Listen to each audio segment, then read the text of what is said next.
A gente conversar um pouquinho sobre Fundo da Criança e Adolescente, tem novidades, né? E é um momento importante no trabalho desta equipe que está à frente desses serviços para Sorriso, né?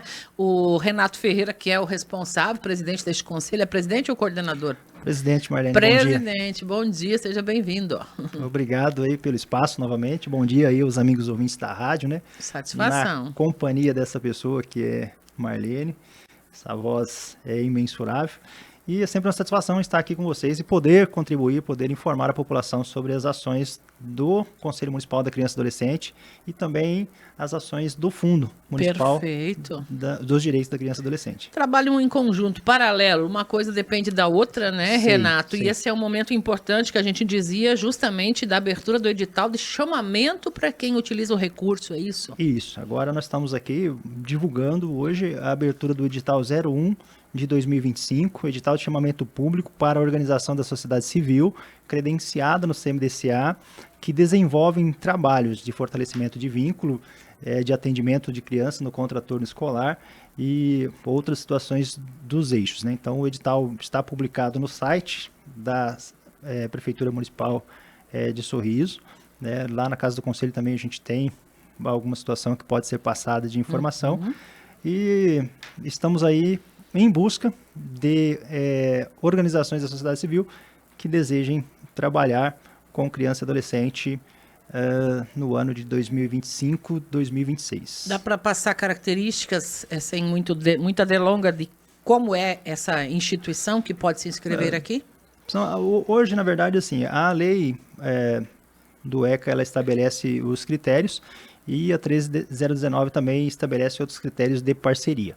As instituições que fazem atendimento, fortalecimento de vínculo, ressocialização, trabalho socioassistencial, socioeducativo, com o credenciamento no CMDCA e com os projetos e programas registrados, nesse momento elas podem vir até a Casa do Conselho ou até o CMDCA, pegar o processo, né, construir uma proposta de trabalho, que será em contraturno, quantidade de crianças que vão ser atendidas, número de dias de atendimento, hora de atendimento, o resultado que eles vão entregar depois desse 1 ano de atendimento para essas crianças, né? E esse é o trabalho. Então, hoje nós temos 7 associações credenciadas, temos mais 11 associações em processo de credenciamento, que tem algumas pendências, são pendências de documentos, são pendências de infraestrutura, e nós temos aí a necessidade de ter, hoje, participando do processo, em torno de 10 associações. 10 que deveriam participar hoje, nesse momento, para esse ano agora, desse edital, é isso? Agora, isso. Para poder dividir esse recurso. Qual é o montante que o senhor acredita que vai ser possível repassar? Para esse ano, o valor que nós vamos disponibilizar nesse edital agora, que é o primeiro edital, o valor é de 4 milhões e 100. 4 milhões e 100 distribuídos entre essas 10 instituições a princípio. Isso. Muito bem. A intenção tem esses 10 milhões, tem esses 4 milhões e 100, e nós temos posterior a isso um outro edital, que é o edital de chancela de projeto, que vai viabilizar também a disponibilização de mais de R$900 mil. A diferença é que o edital de chancela, a gente aprova o projeto e a instituição vai atrás do patrocinador. Então, encontra ele direto e já faz o processo. Tá? A ideia é que a gente consiga, com esses 5 milhões neste ano bianual, né, 2025 2026, atender em torno de 2.000 crianças em contraturno escolar, com várias oficinas aí, recreativas, didáticas, fortalecimento de vínculo, entre outras situações, para esse público específico. Maravilha. E vai crescendo, né? Mas antes da gente entrar aí na sua previsão de números, imposto de renda, como é que vocês viram a campanha, a gente falou recentemente aqui na emissora também, para essa doação, ao invés de repassar direto para o governo, repassar direto para o fundo, para as entidades, como é que foi esse resultado?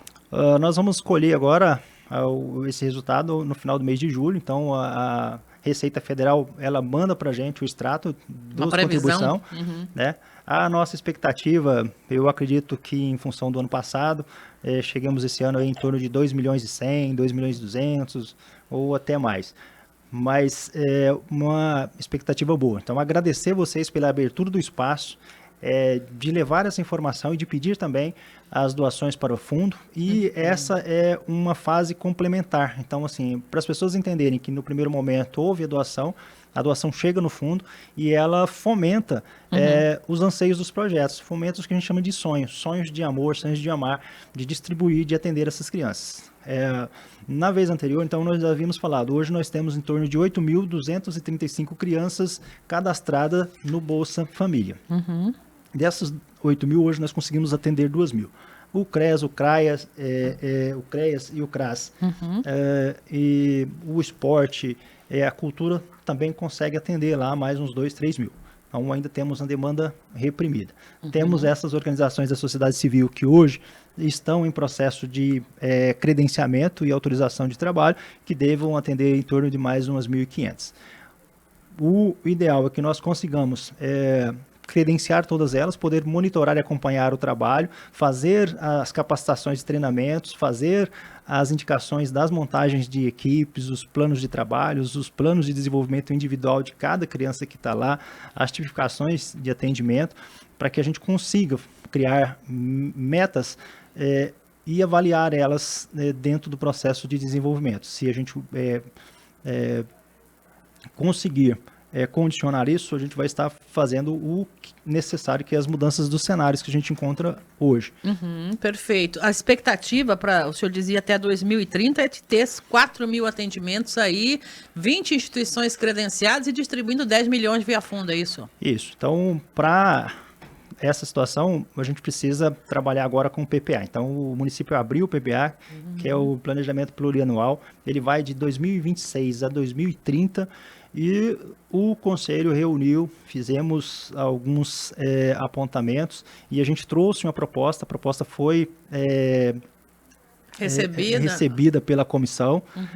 Estamos falando também com os vereadores e é uma coisa bem bacana. Então, nós pretendemos, enquanto gestão, aumentar o valor de repasse para o fundo, o valor do orçamento do fundo no PPA, 1 milhão por ano até 2030. Então, nós chegaríamos a 1 milhão 2026, 2027, 2028, 2029, 30. E a cada 1 milhão que a gente conseguir aumentar de orçamento, nós aumentamos o atendimento para 400 crianças e contemplamos mais 2 organizações da sociedade civil. Maravilha. Então, a ideia é chegar lá em 2030 com 10 milhões de orçamento, 20 associações viáveis, acompanhadas e monitoradas, atendendo 4.000 crianças. Não se pode medir o resultado disso praticamente, né? Eu fico muito feliz de falar com o Renato aqui sobre esses números, são muito expressivos. A gente não consegue enxergar a diferença que faz, talvez, na vida de uma criança, mas faz uma diferença gigantesca, né, Renato? Gigantesca. Muda o eixo, muda totalmente o rumo da situação. Caminho de vida dessa criança. É o empoderamento, é trazer para um cenário de urbanidade e um cenário de humanização. Junto a isso, também o CMDCA conversa com a Secretaria de Assistência Social, com a secretária Dani, com a Secretaria da Mulher, com a secretária Mara, com outro projeto. Ao mesmo tempo que nós vamos fazer essa situação de acolhimento desses números, nós também precisamos de ações mais robustas, ações impactantes para a gente evitar a curva de crescimento da miséria e pobreza. Então, nós temos um crescimento vertiginoso, exponencial da população de Sorriso. A ideia é que a gente consiga achatar essa curva e lá em 2030, em vez de nós termos 8.000 crianças precisando desse atendimento, nós tenhamos menos, 4, 5 mil. E as outras que estiverem, elas vão estar contempladas dentro do projeto de expansão do CMDCA. Então, é um projeto ambicioso, mas é possível de execução. Aí eu falo para vocês que do ano passado, por exemplo, nós tivemos Primavera do Leste, com uma arrecadação de 3.266.000. Então, o Sorriso ficou com 1.200.000. E então, se alguém dentro do estado já está conseguindo esse chegar valor, nesse número, nós também podemos. É provável. E o que deixa a gente mais confiantes é porque dos 141 municípios, dos 141 fundos do estado de Mato Grosso, 142 municípios, mas Boa Esperança ainda não consolidou deles, dos 141 fundos criados, somente 40 estão ativos. Então, um deles somos nós. E a arrecadação do Mato Grosso para imposto de renda, o potencial de arrecadação é de 200 milhões. Dá para melhorar esses números aí, né? Dá para melhorar. Tanto aqui quanto de fora, nós precisamos trazer o recurso para cá, colocar à disposição dessas entidades, dessas organizações, e aí a gente falou que esse trabalho de cadastramento é um trabalho extremamente sério. Nesse momento, essas 11 associações, elas já estão com um acordo firmado junto com a Vara da Infância. Quero agradecer aqui a pessoa da nossa juíza, doutora Emanuele, chamou todos, sentou e falou assim, pessoal, nós precisamos vir para a legalidade, precisamos vir para cá, que o caminho é esse caminho é o arcabouço que vai dar para todos nós as condições de realização dos sonhos que nós queremos dentro de um processo profissional e de busca de qualidade e quantidade para atendimento das nossas crianças. Então, assim, é bacana isso e a gente queria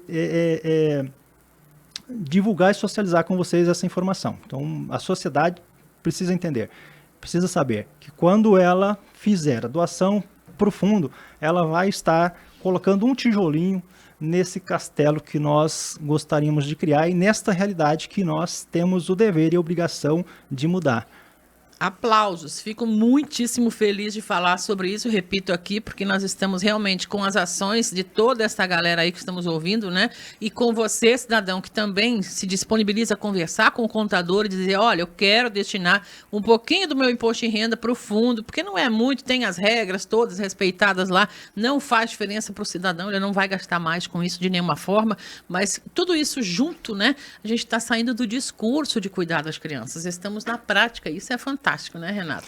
É justamente isso, é a prática, é o que falta. As boas ideias nós temos, boa vontade a organização da sociedade civil tem, então o que estava faltando neste molho era justamente o recurso, e o caminho é esse, é o cidadão participar, a gente fala, não, mas eu já pago tanto imposto e tal, essa contribuição que você vai pagar não é a mais, já é do imposto que você faz. Só vai sair um pouquinho de lá, vai ficar legalizado de toda forma. Isso, em vez de mandar para Brasília, deposita aqui, você que está doando esse recurso, pode passar lá na Mãezinha do Céu, lá em São Francisco, lá na Ecoterapia, lá na PAI, e lá você vai ver o recurso sendo aplicado, as crianças sendo atendidas e a coisa acontecendo.